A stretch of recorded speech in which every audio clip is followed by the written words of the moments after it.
प्रभु यीशु मसीह के नाम से आप सभी को जय मसीह की। विन डिसाइपलशिप ट्रेनिंग में मैं आप सभी का स्वागत करती हूँ। पिछले पार्ट में हमने सीखा शिष्य बनाने वाली का दूसरा नाम सलाहकार है और सलाहकार जिसे सिखाती है उसे सलाह प्राप्त करता कहते हैं। नाओमी के जीवन की विशेषताओं से हमने सलाहकार की विशेषताओं को सीखा है। उसी प्रकार आज हम सलाह प्राप्तकर्ता की विशेषताओं को रूथ के जीवन से हम सीखने जा रहे हैं। लेकिन इस पाठ्यक्रम को शुरू करने से पहले क्या आपने आपका बाइबल आपके पास में खोलकर रूथ की पुस्तक को खोलकर रखा है या नहीं? अगर नहीं तो अपनी बाइबल को और रूथ की पुस्तक को खोल कर रखिए आज के अध्ययन को शुरू करने से पहले। और अध्ययन को शुरू करने से पहले आइए हम अपने सरों को झुकाएं और प्रार्थना में जाएं। हे हमारे पवित्र पवित्र जीवित परमेश्वर, तेरे नाम को हम धन्यवाद देते हैं, तेरे नाम की हम स्तुति करते हैं पिता परमेश्वर। पिता परमेश्वर, आज का पाठ जो हम सीखने जा रहे हैं पिता परमेश्वर, आज का पाठ पिता परमेश्वर जो मैडम शांति रावते हम तक पहुंचा रहे हैं पिता परमेश्वर, आपके पवित्र आत्मा द्वारा पिता आपने जो उन्हें अगुवाई की है पिता परमेश्वर, सचमुच पिता परमेश्वर ये पाठ जब भी हम सीखते हैं पिता, हमारा विश्वास है पिता कि आप और आपका पवित्र आत्मा उनके द्वारा कार्य कर रहा है पिता, और जो भी वचन वह हमें सिखा रही है वह हर एक को हृदय को स्पर्श कर रहा है पिता। पिता परमेश्वर, जो वचन और अध्ययन हम सीख रहे हैं सलाह प्राप्तकर्ता और सलाहकार के जीवन की विशेषताओं के बारे में पिता, ये सब विशेषताएं जो हम सीख रहे हैं हम भी ग्रहण करने योग्य हो पिता, ऐसा आप होने दीजिए पिता। पिता ये सब कुछ हमारे अंदर आप विशेषताएं आपके पवित्र आत्मा द्वारा पिता ग्रहण करने के लिए आपका शक्ति और सामर्थ्य दीजिए पिता परमेश्वर। आगे का सब समय आपके पवित्र हाथों में देते हुए ये छोटी सी विनती हमारे तारणकर्ता और उद्धारकर्ता जीवित यीशु मसीह के नाम से मांगती हूँ, सुनिए और ग्रहण कीजिए, आमीन। तो आइए आज के अध्ययन की ओर हम चलेंगे। ऑडियो क्रमांक 18 पाठ 9 खंड 2। मैं शांति रावटे आज आपके लिए विन शिष्यता मैनुअल से पाठ क्रमांक 9 का दूसरा खंड प्रस्तुत कर रही हूँ। पाठ का शीर्षक है नाओमी और रूथ अच्छी शिष्यता के लिए सलाह देना। हमने इस पाठ की प्रस्तावना में सीखा है कि शिष्य बनाने वाली का दूसरा नाम सलाहकार होता है। सलाहकार जिसे सिखाती है उसे सलाह प्राप्त करता कहते हैं। जब हम सीखते हैं तो हम सलाह प्राप्त करता होते हैं, और जब हम सिखाते हैं तो हम सलाहकार होते हैं। रूथ की पुस्तक में नाओमी सलाहकार हैं और रूथ सलाह प्राप्त करता है। पिछले खंड में हमने इस पाठ के पहले भाग को सीखा है। हमने अच्छी सलाहकार में पाई जाने वाली विशेषताओं को नाओमी के जीवन से सीखा है। अब हम इस पाठ के दूसरे भाग को सीखेंगे। हम रूथ के जीवन से सीखेंगे अच्छी सलाह प्राप्तकर्ता में पाई जाने वाली विशेषताएं। पहली विशेषता, अच्छी सलाह प्राप्तकर्ता अपनी सलाहकार के प्रति समर्पण दिखाती है। हम पढ़ेंगे रूथ अध्याय 1 वचन 14 से 17। लिखा है, तब वे फिर से उठी और ओरपा ने तो अपनी सास को चूमा, परंतु रूथ उससे अलग न हुई। तब उसने कहा, देख, तेरी जिठानी तो अपने लोगों और अपने देवता के पास लौट गई है, इसलिए तू अपनी जिठानी के पीछे लौट जा। रूथ बोली, तू मुझसे यह विनती ना कर कि मुझे त्याग व छोड़कर लौट जा, क्योंकि जिधर तू जाए उधर मैं भी जाऊंगी, और जहां तू टिके वहां मैं भी टिकूंगी। तेरे लोग मेरे लोग होंगे और तेरा परमेश्वर मेरा परमेश्वर होगा। जहां तू मरेगी वहां मैं भी मरूंगी और वहीं मुझे मिट्टी दी जाएगी।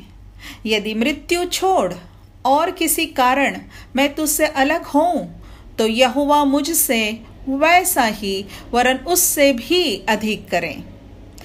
इन वचनों में हमें रूत के समर्पण की 3 बातें दिखती हैं। नंबर 1, रूत इच्छुक थी कि नाओमी के परमेश्वर के प्रति समर्पित होने के लिए अपनी जीवन भर की मूर्ति पूजक भक्ति को त्याग देगी। नंबर 2, रूत ने निर्णय लिया कि वह अपनी मां के घर ना जाकर नाओमी के साथ जाने का चुनाव करेगी। रूत के इस निर्णय ने नाओमी के प्रति उसके प्रेम को प्रकट किया। नंबर 3, रूत नाओमी के प्रति समर्पित थी। उसके प्रति प्रेम, चिंता तथा आदर व्यक्त करती थी। हमें बहुत ही स्पष्ट रीति से समझ में आता है कि रूत का समर्पण नाओमी के प्रति पूरा पूरा रह सका था, क्योंकि रूत नाओमी के परमेश्वर के प्रति समर्पित थी।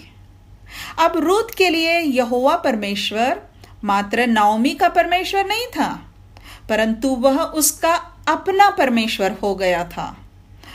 रूत और नाओमी के रिश्ते को मजबूत बनाने वाला केंद्र परमेश्वर था। इसीलिए रूत नाओमी के प्रति समर्पित रह सकी। दूसरी विशेषता, अच्छी सलाह प्राप्तकर्ता आज्ञाकारी होती है।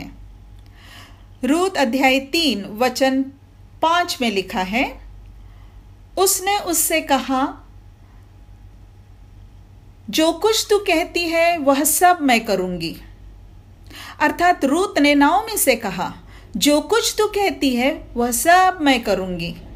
हम जानते हैं कि हर बार नाओमी के द्वारा निर्देश दिए जाने पर रूत ने ठीक वैसे ही किया जैसे उसे नाओमी ने कहा था। रूत नाओमी के प्रति आज्ञाकारी थी। तीसरी विशेषता, अच्छी सलाह प्राप्तकर्ता के पास अपने सुझाव भी होते हैं। रूत अध्याय 2 वचन 2 में लिखा है, और मोआबिन रूत ने नाओमी से कहा, मुझे किसी खेत में जाने दे कि जो मुझ पर अनुग्रह की दृष्टि करे उसके पीछे पीछे मैं सिला बिनती जाऊं। उसने कहा, चली जा बेटी। यहां हम देखते हैं कि रूत ने खुद होकर यह सोचा कि उसे किसी खेत में जाकर सिला बिनना चाहिए ताकि उन्हें कुछ भोजन वस्तु मिले। यह रूत का अपना सुझाव था जो उसने अपनी सास के सामने रखा था। रूत ने नाओमी से अनुमति मांगी कि वह उसे किसी खेत में सिला बिनने जाने दे। सुझाव अच्छा और सही था, इसलिए नाओमी ने उसे अनुमति दी और रूत का वह सुझाव उन दोनों के लिए लाभदायक हुआ।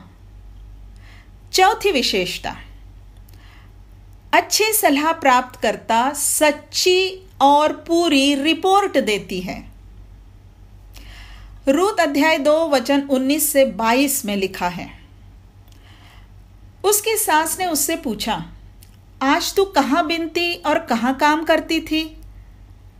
धन्य वह हो जिसने तेरी सुधि ली है। तब उसने अपनी सास को बता दिया कि मैंने किसके पास काम किया और कहा कि जिस पुरुष के पास मैंने आज काम किया उसका नाम बोआज है। नाओमी ने अपनी बहू से कहा, वह यहोवा की ओर से आशीष पाए, क्योंकि उसने ना तो जीवित पर से और ना मरे हुओं पर से अपनी करुणा हटाई। फिर नाओमी ने उससे कहा, वह पुरुष तो हमारा एक कुटुंबी है, वरन उसमें से है जिनको हमारी भूमि छुड़ाने का अधिकार है। फिर रूत मोआबिन बोली, उसने मुझसे यह भी कहा कि जब तक मेरे सेवक मेरी सारी कटनी पूरी ना कर चुके तब तक उन्हीं के संग संग लगी रहे।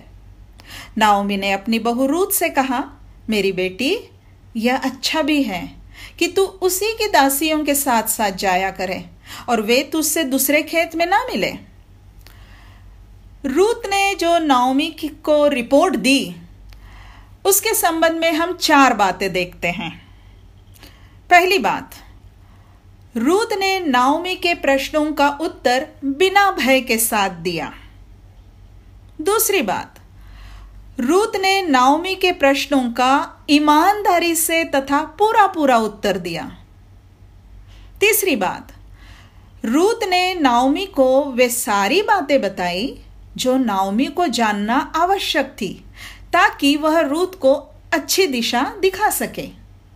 चौथी बात, यदि रूत नाओमी को सही सही रिपोर्ट ना देती तो रूत की पुस्तक में बताई गई उसके आगे के जीवन की खुशी की बातें वैसे नहीं होती जैसे परमेश्वर के योजना में जोड़ी गई, क्योंकि रूत का सही रिपोर्ट ना देना इस बात का चिन्ह होता कि वह परमेश्वर का भय मानने में विश्वास योग्य नहीं है। परंतु हमें दिखाई देता है कि रूत परमेश्वर का भय मानती थी और उसने विश्वास योग्यता से नाओमी को सच्ची और पूरी रिपोर्ट दी। आइए रूत की अच्छी सलाह प्राप्तकर्ता होने की इन 4 बातों को मन में रखते हुए अब हम उन्हीं 4 विशेषताओं को अपने लिए सीखते हैं कि हमें कैसे अच्छे सलाह प्राप्तकर्ता होना चाहिए। पहली विशेषता, अच्छी सलाह प्राप्तकर्ता अपनी सलाहकार के प्रति समर्पण दिखाती है। हम रूत के नाओमी के प्रति समर्पण से सीखते हैं कि जब हम शिष्यता सीखने के लिए सलाह प्राप्तकर्ता बनते हैं तो हमारे समर्पण में 2 बातें होनी चाहिए। पहली बात, हम में परमेश्वर के प्रति समर्पण होना चाहिए और दूसरी बात, हम में अपनी सलाहकार के प्रति समर्पण और प्रेम होना चाहिए। पहली बात को समझने के लिए हमें 2 वचन पढ़ना है। हम पहला वचन पढ़ेंगे, नीति वचन 28 13 वचन। नीति वचन 28 अध्याय वचन 13। जो अपने अपराध छिपा रखता है उसका कार्य सफल नहीं होता, परंतु जो उनको मान लेता और छोड़ भी देता है उस पर दया की जाएगी। इस वचन के अनुसार हमारे पाठ के विषय के लिए हमें यही समझ में आता है कि हमारी शिष्यता सीखने का काम तब ही सफल होगा जब हम अपने जीवनों से पाप अपराध दूर करेंगे। बात साफ है कि यीशु के खरे शिष्य होना सीखने के लिए हमें उद्धार पाए हुए होना आवश्यक है। तब ही परमेश्वर हम पर दया करेगा और शिष्यता सीखने में हमारी सहायता करेगा। हम दूसरा वचन पढ़ेंगे, प्रेरितों अध्याय 3 वचन 19। लिखा है, इसलिए मन फिराओ और लौट आओ कि तुम्हारे पाप मिटाए जाएं, जिससे प्रभु के सन्मुख से विश्रांति के दिन आए। उद्धार पाने के लिए हमें प्रभु यीशु की ओर मन फिराना है ताकि हमारे पाप मिटाए जाएं। तब ही हमारे लिए प्रभु की ओर से वह समय आएगा जिसमें हम प्रभु में पूरी विश्रांति के साथ अर्थात पूरी आत्मिक शांति के साथ शिष्यता सीख सकेंगे। दूसरी बात कि हमें अपने सलाहकार के प्रति समर्पण और प्रेम हो, इसके लिए हम वचन पढ़ेंगे। पहला पत्रस 1 अध्याय वचन 22। लिखा है, इसलिए जबकि तुमने भाईचारे की निष्कपट प्रीति के निमित्त सत्य के मानने से अपने मनों को पवित्र किया है, तो तन मन लगाकर एक दूसरे से अधिक प्रेम रखो। यह वचन हमें बताता है कि उद्धार के द्वारा हम हमारे मनों को पवित्र करते हैं, क्योंकि उद्धार में प्रभु परमेश्वर हमारे पापों को क्षमा करता है, हमारे हृदय को धो देता है, हमारे मनों को पवित्र करता है और फिर हम मसीही विश्वासी आपस में निष्कपट प्रीति कर सकते हैं। और जबकि हमें एक दूसरे से आपस में तन मन लगाकर प्रेम करना है, तो हमें अपनी सलाहकार से तो और भी अधिक प्रेम करना चाहिए, क्योंकि वह हमें परमेश्वर के वचन की शिक्षा देती है। यही आपसी आत्मिक प्रेम हमें अपनी सलाहकार के प्रति और उसके द्वारा सिखाई जाने वाली वचन की शिक्षा के प्रति समर्पित बनाए रखता है। दूसरी विशेषता, अच्छी सलाह प्राप्तकर्ता आज्ञाकारी होती है। आज्ञाकारी हृदय नम्र भी होता है। यह शिष्यता के रिश्ते के लिए आवश्यक होता है। इसी से शिष्यता सीखने में सफलता मिलती है। हमारा मन हमारी सलाहकार के प्रति ऐसा ही होना चाहिए, तभी हम उससे शिष्यता सीखने में नियमित रहेंगे और विश्वास योग्यता से सीखेंगे और इस बात में सफल होंगे कि हम यीशु के खरे शिष्य बन सकेंगे। खरे अर्थ में देखा जाए तो हमारी यह आज्ञाकारिता परमेश्वर के प्रति होती है। इसलिए हमें परमेश्वर से मांगना चाहिए कि हमारे भीतर ऐसा मन और आत्मा दे कि हम उसके वचन से सीखने में समर्पित रहें। भजन संहिता अध्याय 51 इसके वचन 10 से 12 में जो प्रार्थना है वो हमें बार बार करते रहना चाहिए। लिखा है, हे परमेश्वर, मेरे अंदर शुद्ध मन उत्पन्न कर और मेरे भीतर स्थिर आत्मा नए सिरे से उत्पन्न कर। मुझे अपने सामने से निकाल न दे और अपने पवित्र आत्मा को मुझसे अलग न कर। अपने किए हुए उद्धार का हर्ष मुझे फिर से दे और उदार आत्मा देकर मुझे संभाल। इस प्रार्थना को हमें बार बार करते रहना चाहिए। यह सचमुच आवश्यक है कि जो परमेश्वर के पास आते हैं उन्हें मात्र अपने विचारों के साथ ही नहीं आना है, परंतु अपने हृदय के साथ भी आना चाहिए। यूहन्ना 4:24 में कहा गया है, परमेश्वर आत्मा है और अवश्य है कि उसके भजन करने वाले आत्मा और सच्चाई से भजन करें।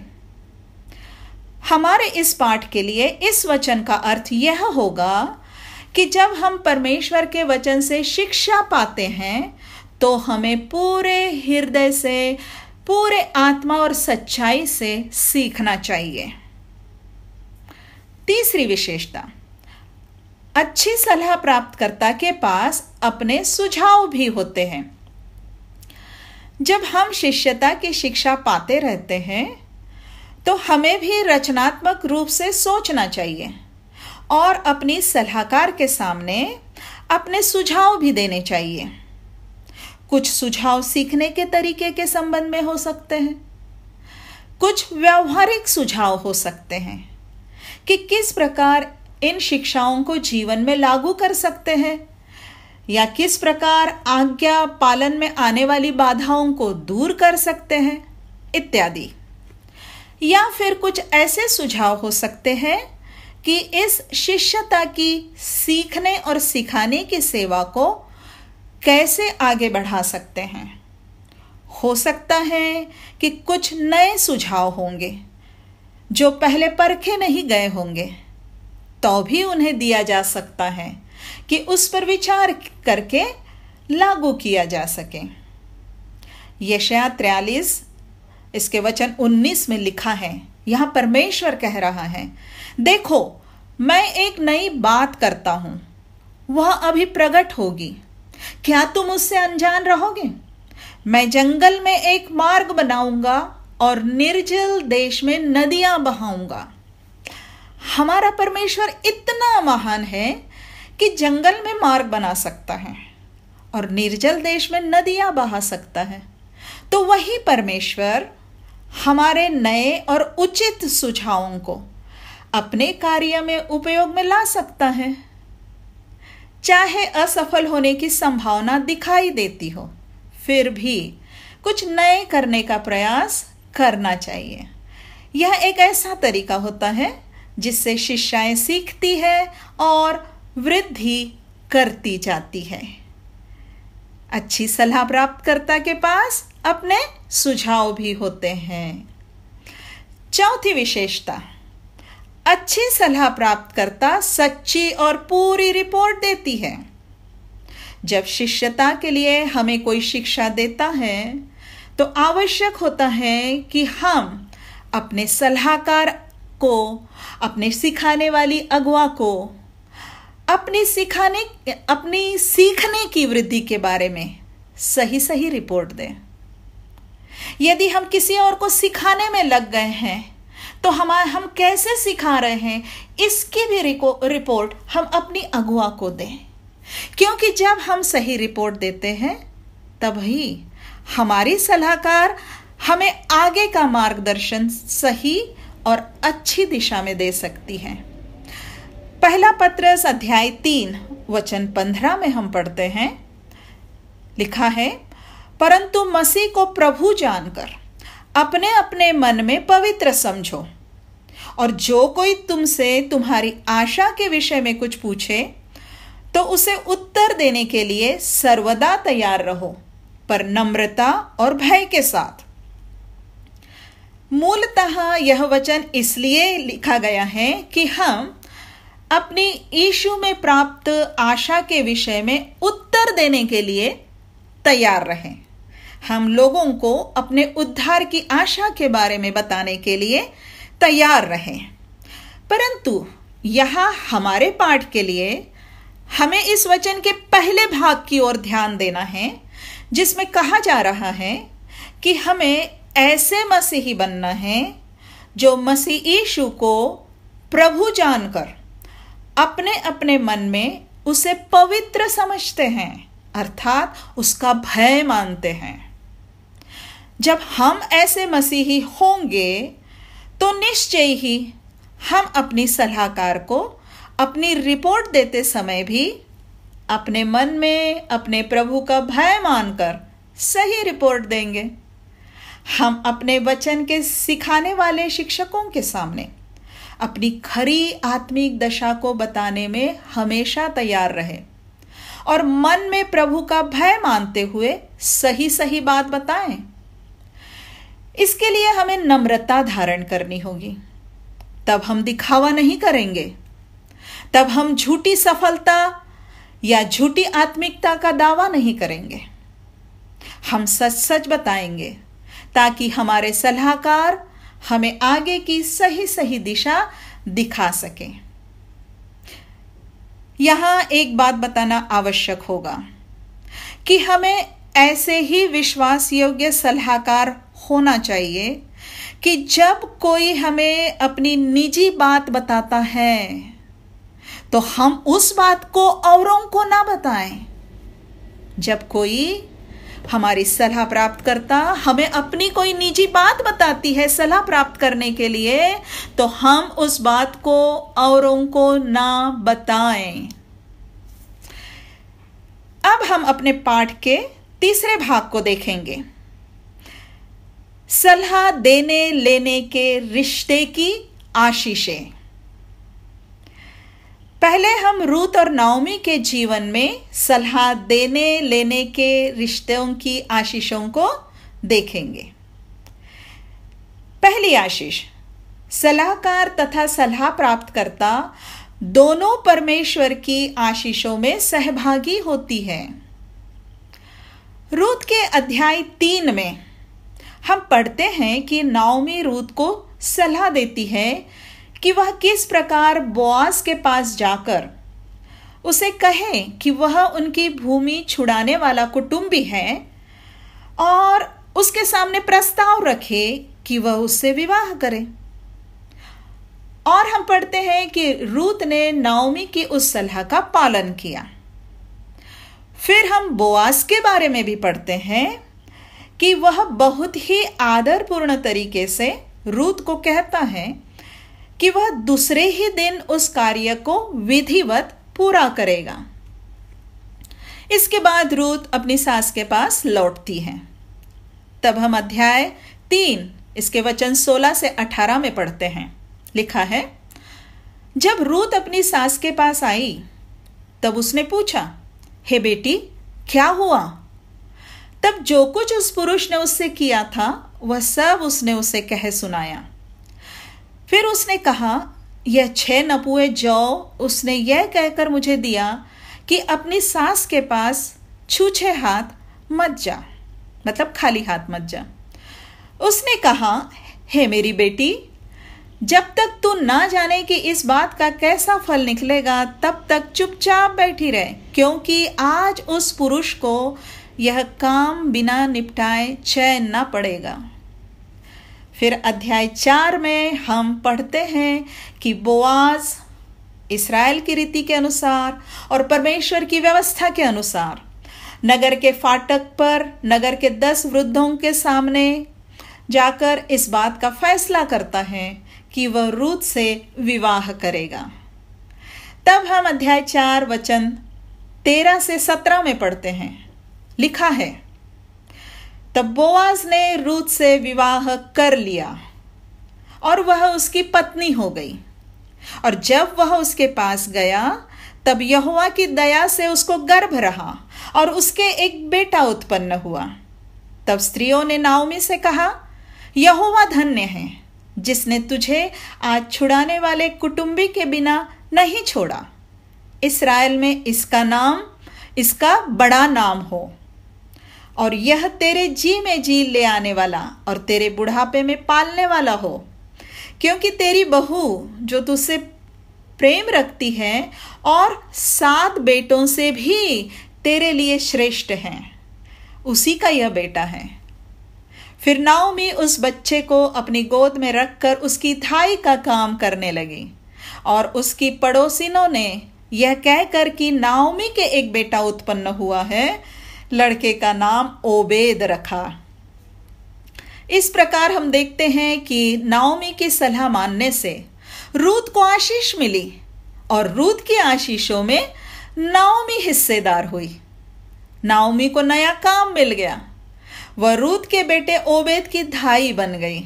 मतलब रूत ने अपना बेटा उसे पूरे विश्वास के साथ सौंप दिया कि अब वह उसके बेटे की भी परवरिश वैसे ही ईश्वरीय तरीके से करेगी जैसे वह उसकी सलाहकार बनी थी।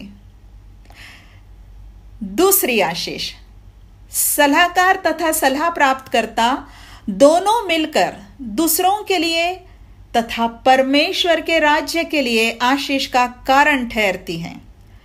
अध्याय 4 वचन 18 से 22 में एक वंशावली दी गई है जिसमें रूत के बेटे ओबेद का नाम आता है।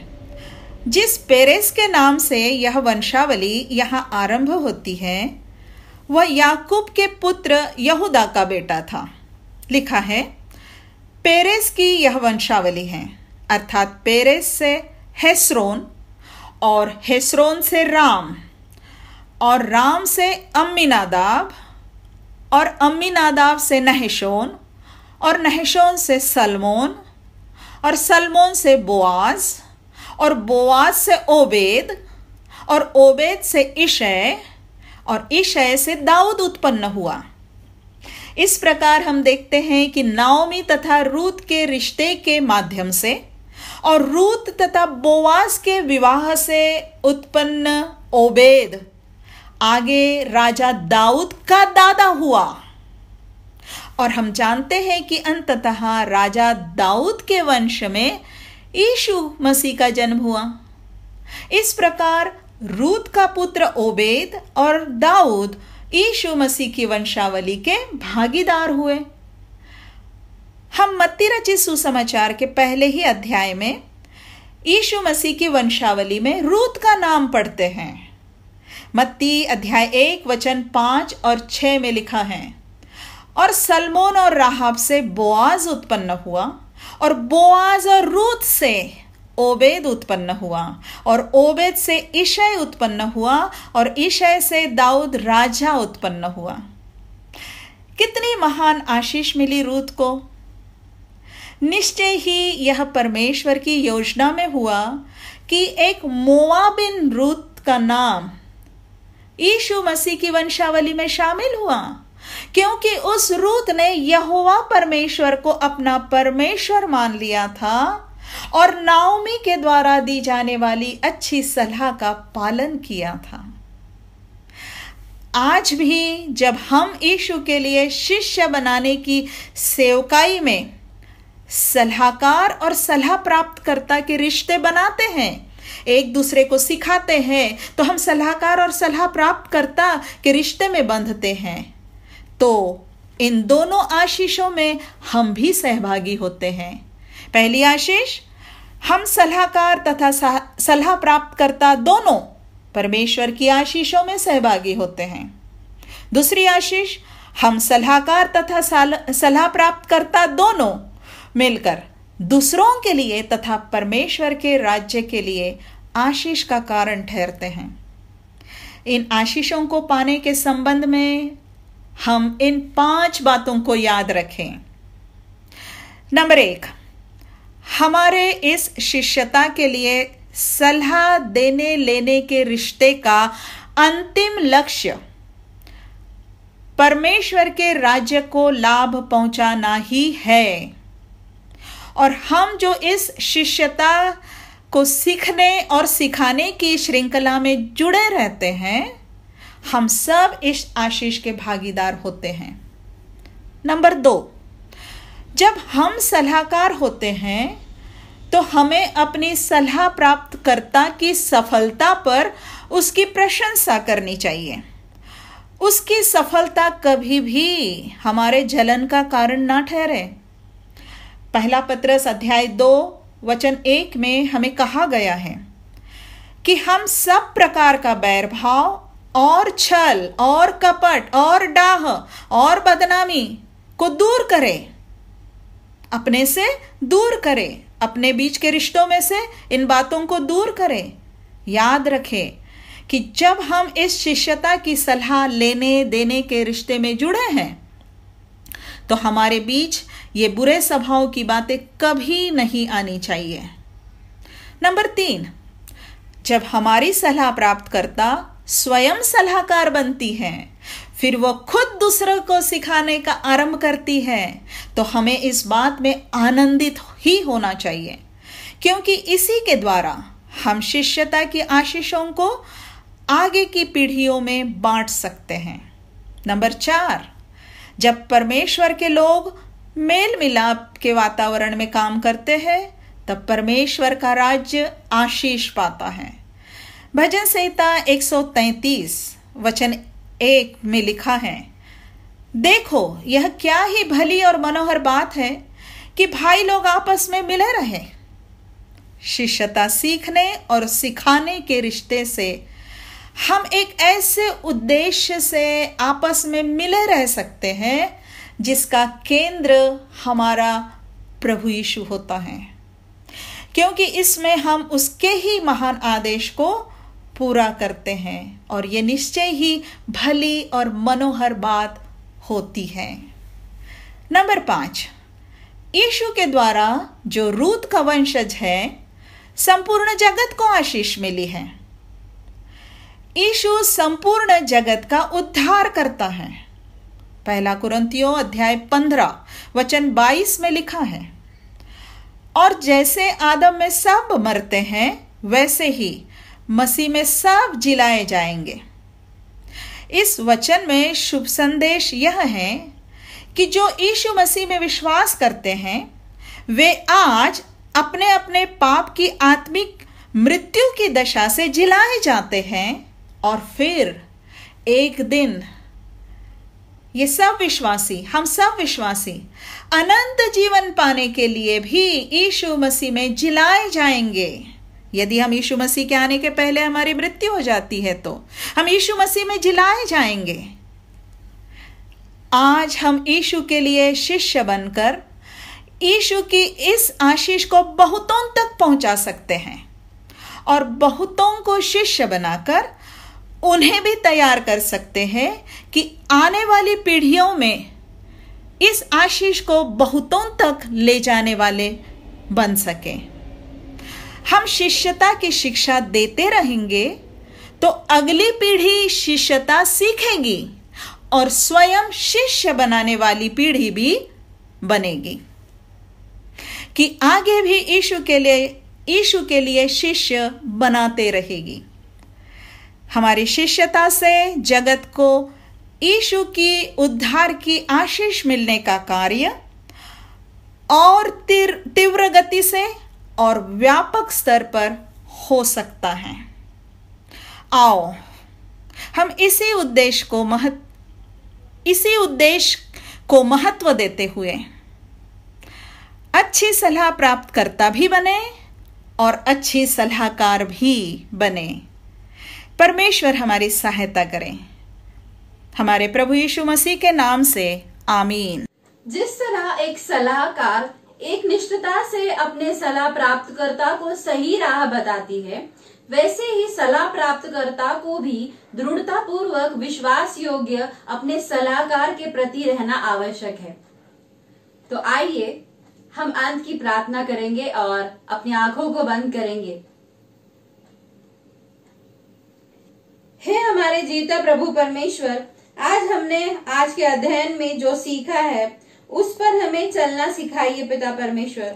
हम पूरे समर्पण से आपके पास अपने अपराधों को मान ले पिता परमेश्वर, ताकि हम पूरे समर्पित रीति से अपने सलाहकार के प्रति रहने पाए पिता, ऐसा आप होने दीजिए पिता परमेश्वर। जब तक हम अपने अपराधों को आपके सामने ना लाए पिता परमेश्वर, तब तक हम पूरी रीति से आपको समर्पित जीवन नहीं जी सकते पिता परमेश्वर। पिता परमेश्वर, जो हमारा जीवन है पिता परमेश्वर, हम पूरी आज्ञाकारी के साथ में बने रहे और सच्चाई के साथ में अपने सलाहकार के प्रति बने रहे पिता, ऐसा आप हमें सिखाइए पिता परमेश्वर। पिता, और जो आशीषें हम पर आप देने जा रहे हैं पिता परमेश्वर, उन आशीषों के लिए हम उसकी बाट जो है पिता परमेश्वर, ऐसा आप होने दीजिए पिता परमेश्वर। हम जब ये वचन सीख रहे हैं पिता परमेश्वर, इन वचनों में हम बने रहने के लिए आप ही हमें आपके पवित्र आत्मा द्वारा चलाइए पिता परमेश्वर।